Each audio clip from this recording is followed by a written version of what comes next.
एक जंगल में तीन चुड़ैल बहनें रहती थी। वो तीनों चुड़ैलें रात में जंगल से आने जाने वालों को मार डालती थी। एक रात वो बातें कर रही होती है। पहली चुड़ैल, जिसका नाम काली चुड़ैल होता है, वो दूसरी गोरी चुड़ैल से कहती है, बहन गोरी, कई दिन हो गए, मुझे तो पेट भर भोजन ही नहीं मिला। ऐसा ही रहा तो मैं भूखी रह जाऊंगी। सही कह रही हो बहन, लेकिन अब हम कर भी क्या सकते हैं। कोई भी गांव वाला डर के मारे यहाँ से आता जाता भी तो नहीं। अब सबको पता चल चुका है कि यहाँ हमारा वास है और सब यहाँ आने से डरने लगे हैं। बहन, अगर कोई यहाँ नहीं आएगा तो ना आए, लेकिन हम तो जा सकते हैं ना वहाँ।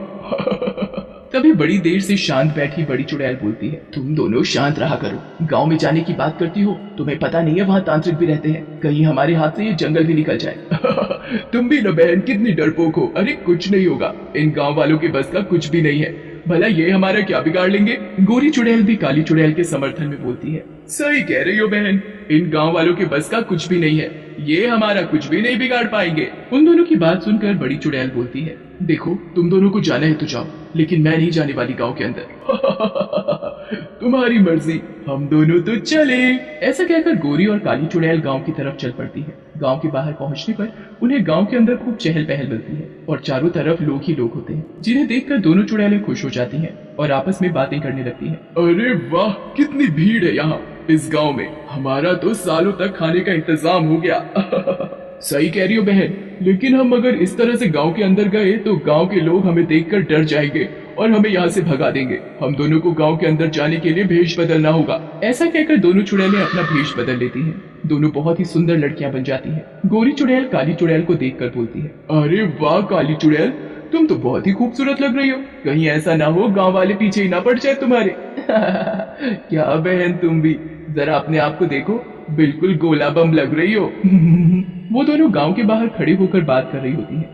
तभी एक गांव वाला, जिसका नाम भीमा होता है, उन्हें दूर से ही देख रहा होता है। वो वहां आता है और उन दोनों को बोलता है, अरे तुम दोनों खूबसूरत लड़कियां इस गांव की तो नहीं लगती।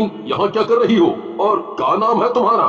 सही कह रहे हो आप, हम इस गांव के नहीं हैं। हमें दूसरे गांव में जाना था, लेकिन रास्ता भटक जाने की वजह से हम यहाँ आ गई हैं। पता नहीं हम अपने गांव वापस कैसे जाएंगी। मेरा नाम पूजा है और इसका सीमा है। तुम दोनों को चिंता करने की जरूरत नहीं है।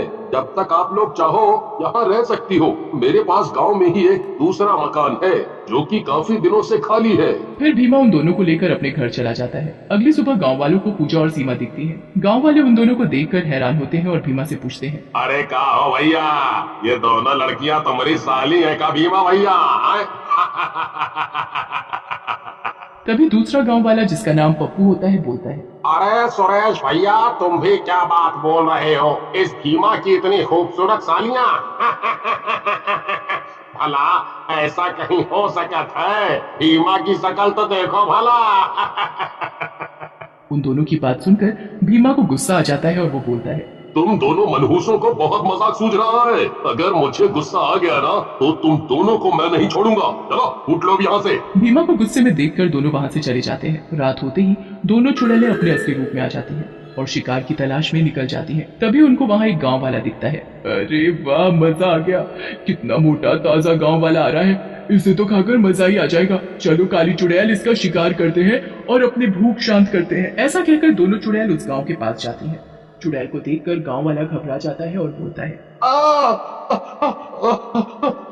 अरे मर गया रे, ये तो चुड़ैला है। ये यहाँ कहाँ से आ गई? इससे पहले कि ये मुझे मार डाले, मुझे यहाँ से भाग लेना चाहिए।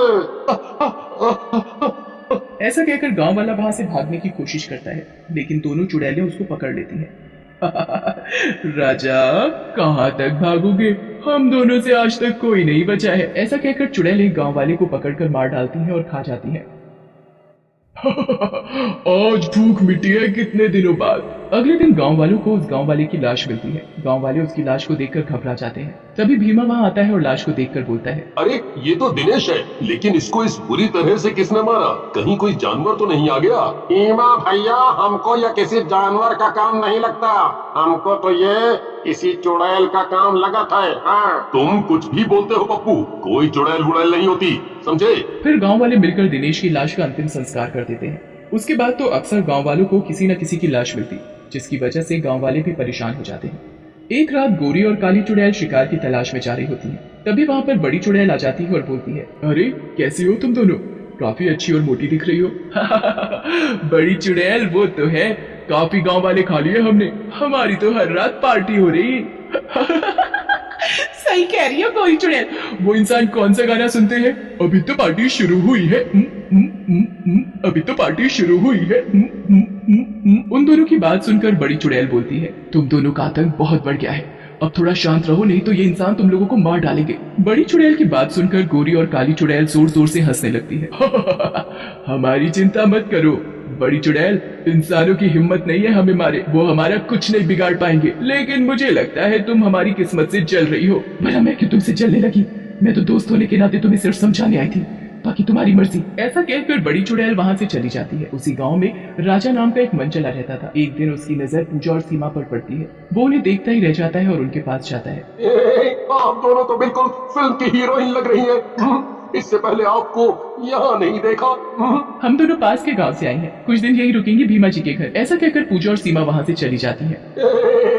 मर गया रे, कितनी खूबसूरत है ये, बिल्कुल रसमलाई लग रही है। आज ही रात मैं इनके घर जाता हूँ और इनसे अपने दिल की बात करता हूँ। राजा रात में छुपकर पूजा और सीमा के घर पहुँच जाता है और उनके घर की खुली हुई खिड़की से अंदर झांकता है। लेकिन अंदर का नजारा देखकर वो घबरा जाता है। अंदर पूजा और सीमा चुड़ैल के रूप में एक इंसान को खा रही होती है। बेटा राजा, बाल बाल बच गया, नहीं तो ये दोनों रसमलाई तेरी जलेबी बनाकर खा जाती। इससे पहले इनको पता चले, भाग यहाँ से। राजा वहाँ से भाग जाता है और अगली सुबह भीमा से रात की सारी बात बताता है, जिसे सुनकर भीमा गुस्से में बोलता है, अरे ओ मजनू की औलाद, तेरे हिसाब से वो दोनों लड़कियां चुड़ैल हैं? मुझे पता है तेरी गंदी नजर का, हाथ नहीं आई तो कुछ भी बोलेगा। नहीं नहीं भैया, मैं सही बोल रहा हूँ, वो दोनों सच में चुड़ैल हैं। मैंने अपनी आंखों से देखा है। अगर आपको विश्वास नहीं होता तो रात में आज आप चलकर खुद देख लो। तभी वहाँ और गांव वाले आ जाते हैं और पप्पू बोलता है, अरे भीमा भैया, अगर ये ऐसा बोल रहा है तो आज चलकर देख लेते हैं, रात होने में समय ही कितना है। फिर गांव वाले रात होते ही पूजा और सीमा के घर की तरफ जाते हैं। वहाँ सीमा और पूजा चुड़ैल के रूप में इंसान का मांस खा रहे होते हैं। तभी शोर सुनकर वो बाहर आ जाती है। भीमा गुस्से में बोलता है, ओह, तो तुम दोनों चुड़ैल हो दुष्ट लड़कियों, तुमने मेरे विश्वास को तोड़ा है। कौन हो तुम दोनों? मैं तुम दोनों को यहाँ से नहीं जाने दूंगा। कौन सा विश्वास? चुड़ैलों पर कौन सा विश्वास मूर्ख आदमी। तभी वहाँ खड़ी गोरी चुड़ैल बोलती है, आज तो काली बहन इतना सारा खाना एक साथ ही आ गया, मजा ही आ जाएगा। ऐसा बोलकर काली और गोरी चुड़ैल गांव वालों की तरफ बढ़ती है। लेकिन तभी वहाँ पुजारी जी आ जाते हैं। दुष्ट चुड़ैलों, हम तो ये किसी जानवर का काम समझ रहे थे, नहीं तो तुम्हें तो पहले ही सबक सिखा देते। ऐसा कहकर पुजारी चुड़ैलों को एक बोतल में कैद कर देते हैं। इस बोतल को मंदिर के नीचे दबा दो ताकि कोई भी शैतान इनको यहाँ से ना निकाल पाए। गांव वाले वैसा ही करते हैं। उधर बड़ी चुड़ैल को जब इस बारे में पता चलता है तो वो बोलती है, इन दोनों को मैंने बोला था कि इंसानों से सीधा मुकाबला मत करो, लेकिन मेरी बात नहीं मानी। सच में लालच बहुत बुरी बला है।